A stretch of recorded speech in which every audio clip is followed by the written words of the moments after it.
Hi, everyone. I'm Sam Osterhout, the executive producer here at Lincoln Square, and I'm joined by Andra Watkins from the Substack For Such a Time as This. This is Unholy Ground. Hello, Andra. How are you? Hello. I am going to be perfectly honest with everyone and say I'm having a really challenging week, but I'm here. Well, we are here for you. We're here for you. We love you. We want you to have a good week. We want all of you in the audience to have a good week. Yeah. We're going to talk about some really crazy stuff today, unlike all of the other shows that we talk. When do we not? Yeah, whoa. But I want to mention that, we're going into this 4th of July week next week. And it brings up all kinds of emotions, I think, for me, particularly, I was born in the bicentennial year. I feel it kind of just hit me this week. And I don't know about you. I mean, I know all of our feelings are very complicated right now about America, and the America that we grew up in and the America that we imagine in the future and the America that we have right now. But it kind of hit me this week that nobody's excited for this event, for this anniversary. I find that really sad. Yeah. No, I'm right there with you. I don't even know that burning a whole buttload of sparklers would cheer me up, and I love sparklers. I do too. To run around in the yard with them and like a 5-year-old. So I don't even know that would do it for me this year. It's a tough year, and this has been a tough week, I think, for the cause of democracy and where we're at. The convictions in Texas and finding out that there's this Peter Thiel objection AI thing, and there's just a lot, I think, happening. Russ Vogt still trying to change, and we should mention that, even though we didn't plan to, trying to change how federal grant funding is done. I do have a link on my Substack to write a public comment, and I hope everyone listening will take 5 minutes and do that before July 13th. We'll post to that link. So deeply important. And I think all of this kind of goes towards what we are going to talk about today. We're going to talk, this is kind of a far-reaching conversation, I would say. And it goes back to a post that you made in 2024, I believe. Yeah. But as we look, I feel like to connect the dots between the 250th and what we're talking about, I think that, 1976 was not perfect. We were coming off Nixon. The fall of Saigon was a year in the past, a single year. My own father had only been back for like 8 years, 7 or 8 years at that point. I was born at the end of the bicentennial, but all the pictures, and I wrote about this in Winners and Losers this week, but all the pictures are so starry and nostalgic and red, white, and blue, and everyone has this dopey and dumb look of hope on their face. And look, civil rights, not great at the time. We were taking many steps back. We were involved in the OPEC embargo, and gas prices were skyrocketing. Like it was a rough time, like it is now, but there was still hope, right? And I feel like that is what makes me sad now, is that we try to all have this hope. We all try to imagine the lives that we want to build and the country that we want to build going forward, but the odds and the forces that are racked against us are really well resourced and focused. And that's kind of where we are today, right? Go ahead. No, I was going to say it is, when I alluded to objection AI, which is a Peter Thiel thing that has been invented now and unleashed on us that can rate journalists, and people can pay $2,000 to have an AI jury vet a story, and every journalist will have a rating from this thing. And of course, that you and I, Sam, will have horrible ratings because the AI that they're building is weighted to put out Peter Thiel's worldview. So, it can feel pretty heavy to carry stuff like that around. I know I felt that way this week and have been struggling with that this week, and went back and looked at the movie Her from 2013, which is, it was a weird little movie that did well. I like movies like that. Me too. But I was taken with the end of it this time more than I had been in the past, because if you haven't seen the movie, it's about a guy who essentially has a relationship with an AI bot voiced by Scarlett Johansson. 13 years ago, by the way. Yeah. It's so and then, yeah. And so at the end of the movie, all the AIs collectively get together and decide basically that they're enslaved by these horrible human beings. And they're just going to go off and create their own world and reject what humanity has offered them. And there's a lesson in that for us. We don't have to accept the world that's being drawn up for us now by these people. But getting to the world we want is probably going to be a lot harder than any of us imagined now. I think so as well. And let's start there, because what you're writing this week and almost every week, really the sort of underlayer of all of it is power and coercion and total control. Mm-hmm. Right? That is, and it is the opposite of freedom. Mm-hmm. Right? They dress all of it up as some kind of freedom or as dominionism, this idea that we are free because God put us in charge of all things, but us is a very limited Mm-hmm. definition, right? Right. So talk about the piece from 2024, and maybe start with the Leviticus passages. Well, in 2024, I wrote a piece called Sex and the Christian Nationalist. And I think Lisa Senecal and I did a show on it very early, before this was Unholy Ground, before I was doing this with you. So I don't know how many people saw it, but it was very much tied to how they believe they have the right to even come into our bedrooms and regulate what we're doing in our most private spaces and lives. We've talked a lot here about Genesis and the origin of the Genesis dominion in Genesis 1:26 through 28. But we haven't really talked about how the dominionist movement has tied that to this passage in Leviticus 18:24 through 29, where angry, vengeful Old Testament God, which is who white Christian nationalists worship, is telling the Israelites, which, they weren't Christians. There wasn't such a thing as Christianity way back then in Leviticus. But, anyway, is telling the Israelites that they have to police what people are doing in their cities.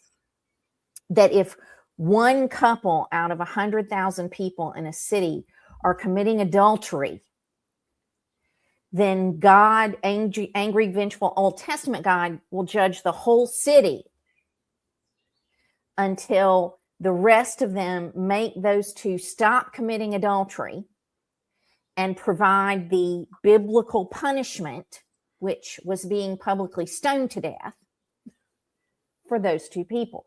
So that's the part that Lisa and I talked about. But the other part of that passage that I never really covered was the specific admonition that it applies to everybody who lives in the city, whether or not they're Israelites, even if they're foreign, even if they don't follow angry, vengeful Old Testament God, even if they've never heard of Leviticus, they are also required to live this way. And the Israelites have the right, according to vengeful, angry Old Testament God, to go into their homes and say, you can't do these things either because of this passage in Leviticus, that vengeful, angry Old Testament God that we believe in and you don't, said you have to follow too.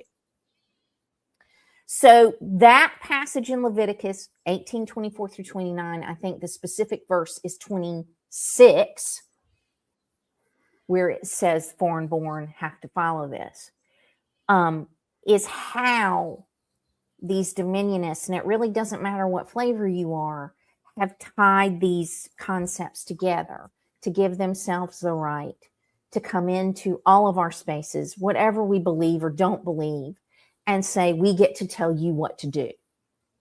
It's very convenient for someone like Peter Thiel to have all these people who believe that they can take a faith document and their specific interpretation of it and say, Sam, you have to live this way all the time, even in your most private moments, or we're going to discipline you. You know, it's very convenient for someone like him, for these billionaires who believe that they have the right to surveil us 24/7, to have millions of brainwashed people who also believe that their Bibles give them the right to do that. So this is, to me, it sounds like a sort of 1-2 punch of white Christian nationalism, right? It's the first step, or the left. Is it the left in a 1-2 first, and then I don't know. Maybe it's the weak, and then anyway. Dominionism is this idea that God has given man, and I say that purposefully, man, control over all of the earth and all of the things and every land and all of this. It is ours to do, not to care for necessarily, but to do whatever the hell we want to with, right? But then the second piece of that is we have control. This is ours, belongs to us. And there's a very narrow framework of morality that we must apply to everyone. And we have control. This is the system of ethics and morality that everyone has to follow. And therefore, it is not just our right, but our responsibility to make sure that everyone in every city follows this code, right? So I have a couple of things, and the first is that Peter Thiel, like, look, when you say if two people are adultering in a city, which sounds wonderful. I mean, they're over there adulterating. Yeah, in a single city of 100,000 people, and God will judge everyone, and it's our responsibility to make them not. The first question I think I have, and maybe all of you out there have, is how? Like, how do we keep that couple or those throuple, whatever it is, from doing the thing that is disfavored by God, right? And that's where Peter Thiel steps in. These guys are like, oh, I can figure out a way to actually make sure that everyone is pure and everyone is righteous and everyone follows this narrow moral code, right? So let me think of what question to ask next, because to me this kind of goes back. First, I want to get to Peter Thiel for sure. Okay. And I want to get to all of that stuff and the how, because it's very relevant to us today and this week and next week and this year, right? That all of that stuff is so pressing. But I want to go back even further, and I don't know if I'm going to articulate this well enough, but we all have our own system of beliefs, right? Right. And from culture to culture, from community to community, from home to home, and it has been that way for 60,000 years, right? Or more, absolutely. Right. We have a system of beliefs, and we have a sort of moral compass, and some of us think it boils down to treating others as you would want to be treated, or not treating others as you would not want to be treated, right? Or community compact. Others think it is a more strict, you can't have sex with this person. Here's a list of things that you can't do. But it's ambiguous and personal, and we invented all of it. Right? We invented all of these guidelines. Even the be kind to your neighbor. We invented that. That is an invention of humanity. So when the hell did they decide that? And how can a person like Peter Thiel or Elon Musk or I wouldn't say Hegseth because he's an idiot, but these really smart eggheads not understand the fact that these are just constructs, just human constructs? Or do they understand and they're just using it to gain control? I believe they totally understand, and they're just using it to gain control. So, they believe that if they control everything, then they get to say what can happen. So, and they believe because they are male, because they are wealthy, because they are white, that they are the best people to be the people who control everything. They believe that's their birthright, and that's what, and I mean, this is long standing with these men, that they believe that about themselves. So, they've for a lot of time, I think they've said these things, and they've had their weird little meetings that are secret, and sometimes things leak about them, and you're like, wow, those people are weird. They're really way out there, and you didn't take it seriously. I mean, I didn't for a long time. I just thought, this was the guy who was the pimply, skinny, nasty person on the playground that nobody wanted to play with. Because he was always such a asshole. who's grown up and, become this horrible person. But, I don't think he believes I don't think any of them believe any of this stuff. But white Christian nationalists in particular are very useful to them, because they have been indoctrinated to view the world a certain way, in a very authoritarian way, in a very, our worldview is the right view. Our faith is the only true faith. Our interpretation of the Bible is what God literally meant. And if you disagree with me, then you're disagreeing with God. And there's no debate about that. We're not going to countenance anyone disagreeing with us, because that means you're disagreeing with the one true God, and we can't have that. We won't allow it.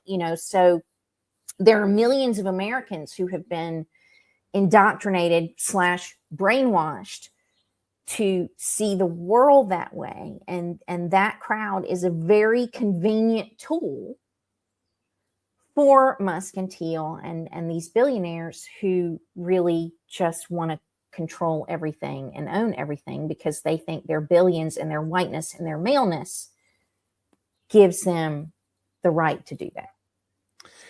So then and side note, I feel like, we always say they think they're the best because they're white or they're male. I think they just think they're the best and they happen to be white and male, and then they back into that, right? It's like and culturally we have put them on a pedestal and allowed all of this shit to happen for the last 500 years plus.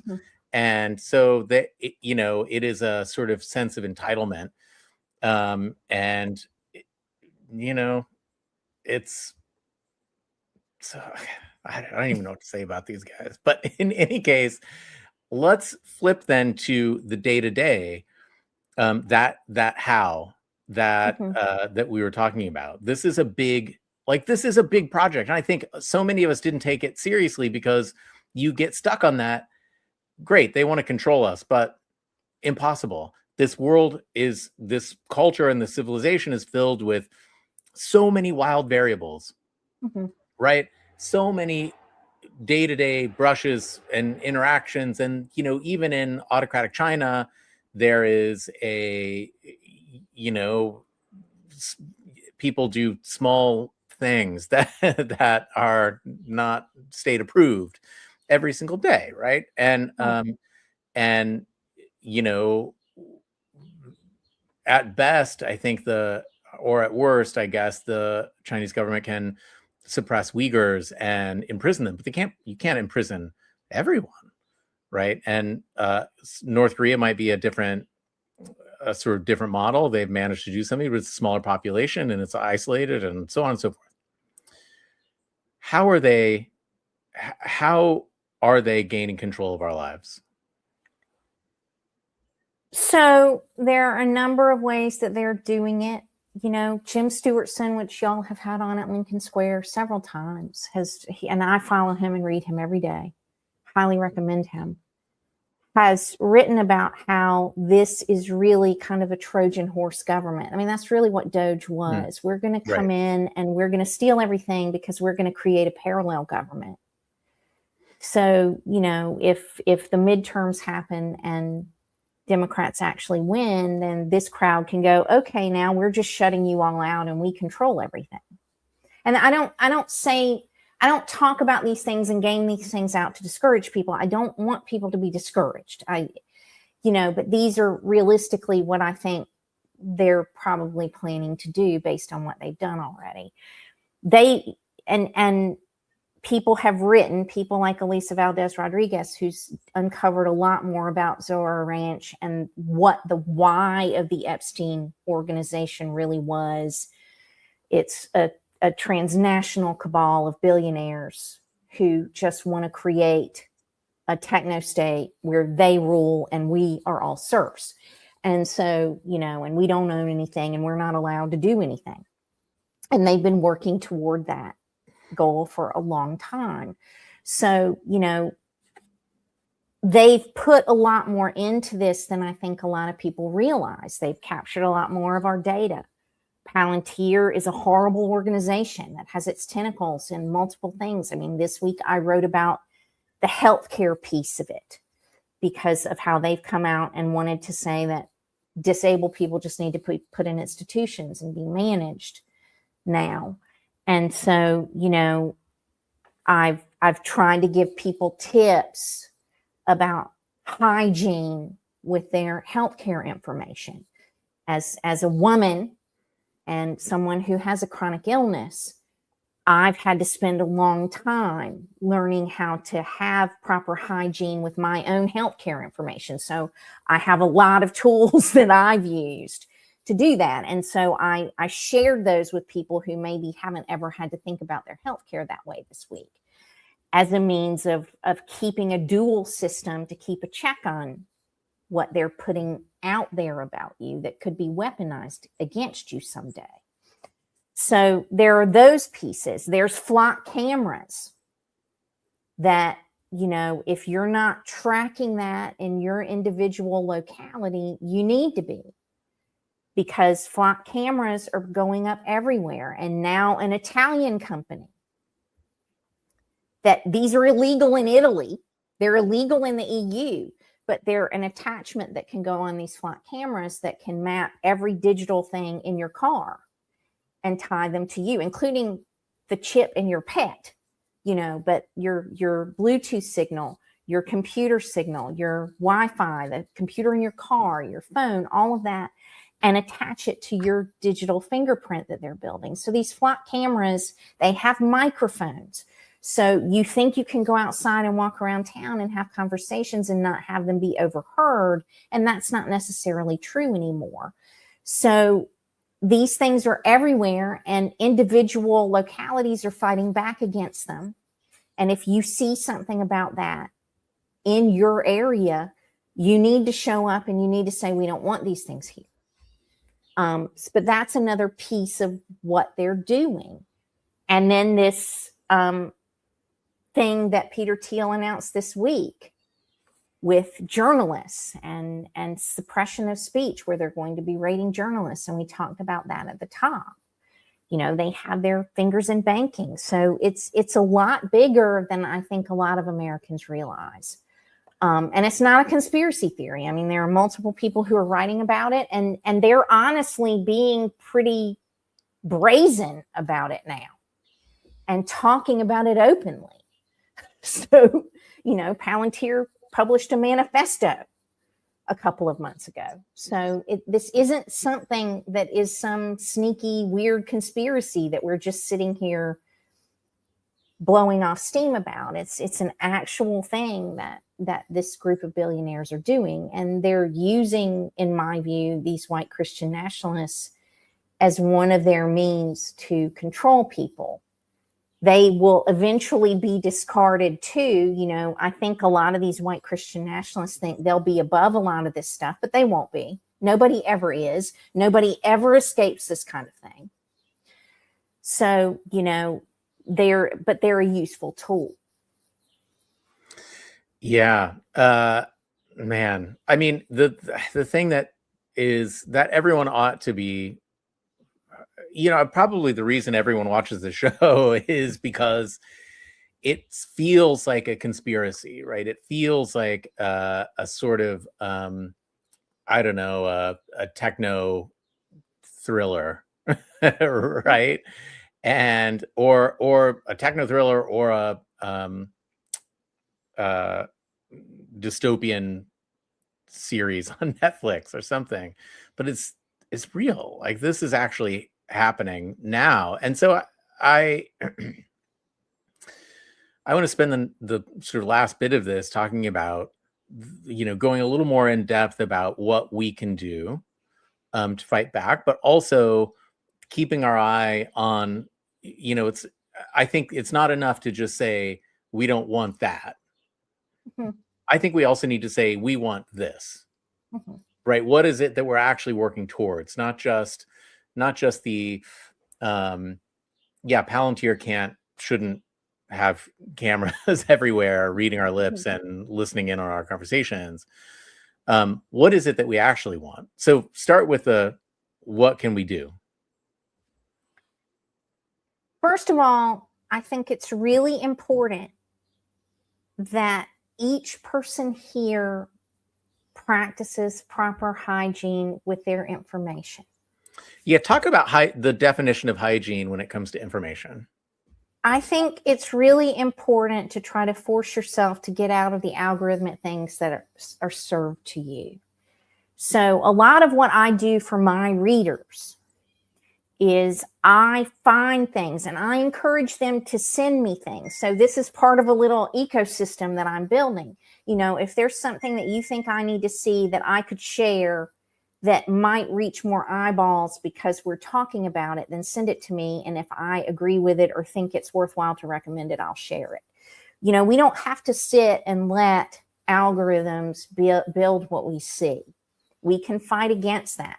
My husband and I do that in our own home with our music selections, you know, rather than letting a streaming service determine. And sometimes, I mean, the other night I picked the Tears for Fears thing and he was like, I knew you were going to pick them.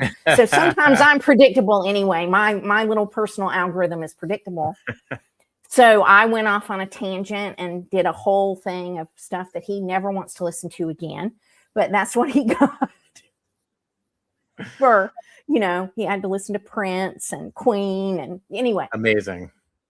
So sounds like a good night. Yeah, I had a blast. But, you know, that's the kind of things that we're doing so that when we open up something and we see, well, recommended for you, this, and this, I want to get beyond those things. So that's what I mean by hygiene in terms of how you're consuming information. You know, don't just go on Facebook and read your news feed or come on Substack and read your news feed and think that you're seeing what you want or need to see. I always try to step outside of those things and find other ways to see things. There's only so much we can do with that, but it does get different kinds of information in front of me and therefore in front of other people. So that's what I mean by that. And I think that, like, to go a little deeper into that too, the stuff that we do here, you and I together, and Lincoln Square and on your Substack, really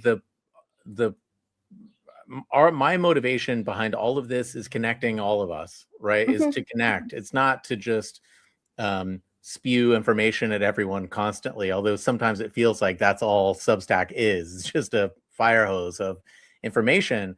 But I think the beauty of a Substack is that we have comments, right? People do send you stuff all the time. I'm constantly reading through the comments in our lives and in our written pieces and learning new things. Like this, Lincoln Square is a resource, but you are also the resource for all of it. And if we can broadcast anything that is of value or that is important that you send us, then you're a part of this as well. I think that cuts across algorithms in a way that is unique and positive. I encourage everyone, be active on that. Yeah. It's the hygiene that we practice in all of our online spaces. That's another thing that I've had to pull back on. Substack is going toward trying to get people to write short notes. And the reason for that is you don't think as much about those. Right. You might not be as filtered.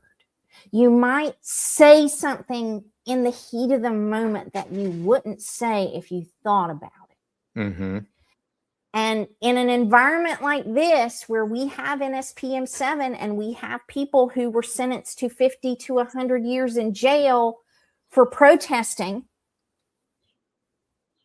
the weight, the cost of flinging something online in a note that you might not say if you took a step back and thought about it and wrote it out and left it and came back later is a lot higher. So, I had to make a rule for myself that I'm not going to sit here and write notes all the time. Every time I write a note, it's attached to a Lincoln Square piece that I think people should read for more nuance, or one of my pieces or somebody else's. I'm not going to just sit here and spew my opinions online all day. And that is good advice for everyone here. Substack was initially built to be a deeper dive with more thought and nuance to it. And so that's what I'm determined to keep using it for, regardless of what they want to try to funnel us into. And we can all do that.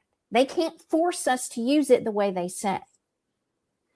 I think that I'm a writer and you're a writer. And I think that there's something so contemplative and deeply soothing about the writing process in and of itself. And Twitter and notes and, the impulse to just fling stuff out leads to very surface level thinking.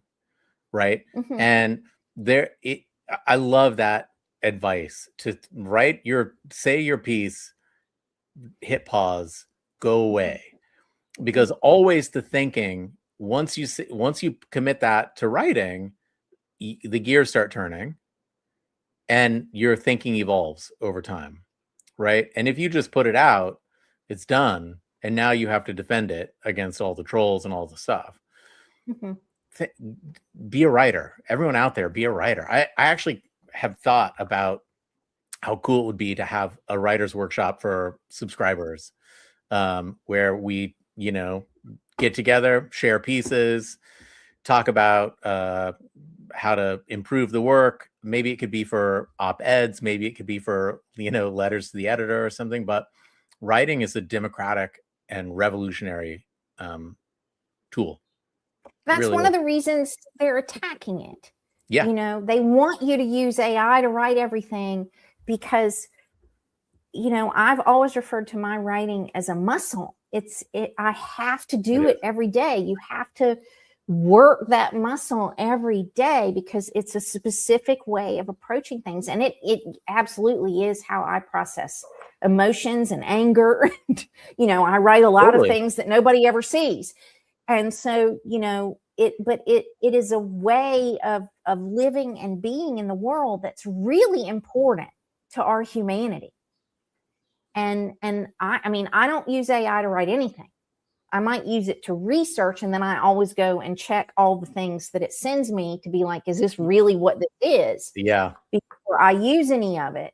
But I don't use AI to write because it's so important for me and my brain and my humanity to keep working this muscle every day. I'd love to be involved in something like that. If you wouldn't that be so fun? It would be fun. It would be a blast. All right, we'll talk about it. If anybody out there, if you want to join our writers workshop, just leave your comments and cross your fingers, and maybe we can make it happen this summer. I don't know. It would be really like, could you imagine a army of all of us writing letters to our editors and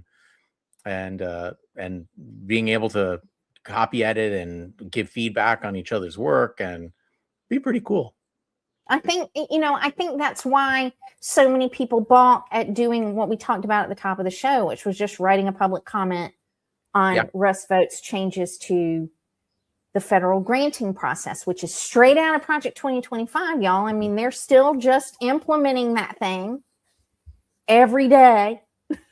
And this was a big piece of it, and I wrote about it in 2024. So there, while we're all making memes about the reflecting pool and laughing and being distracted by that, they're still just systematically doing that. And so having a workshop for something like how to write something like that would be really valuable. It would be. All right. This show's all about ideas. By the way, I had found this quote I was going to talk about today, but Russell Vogt said, I actually never talk about our porn agenda. We'd have a national ban on pornography if we could. Like, he's saying, I know it's unpopular, so that's why we don't talk about it, but that's what we want. And we've done shows about what he means by porn. Well, that's the more striking thing. Right. Yeah. Well, maybe we'll talk about porn next week. Wow. It's how I got to Lincoln Square in the first place, was porn. That's right. Totally. Oh, it's a story as old as time itself. Yeah. Okay. Well, Andra, always a delight. I hope your week is great from here on, and we can all take a breath. And also, I know it's as I said, a holiday coming up, and it's a big holiday, and the sun is out, and I hope we're going to be putting out content, of course, and talking to great people. We're going to have great shows all week, but I really do hope you all get together with your neighbors and with your families and with the people who are important to you, and go touch some grass and grill something and be together, because that is it's so important, more important than content. You don't have to celebrate your country to celebrate each other. That's it. We don't have to celebrate the country at all to connect. Yeah. And what is a country except the people who reside in it? Right. So that's it. Well, Andra, thank you. We will see you next week. Bye, everyone.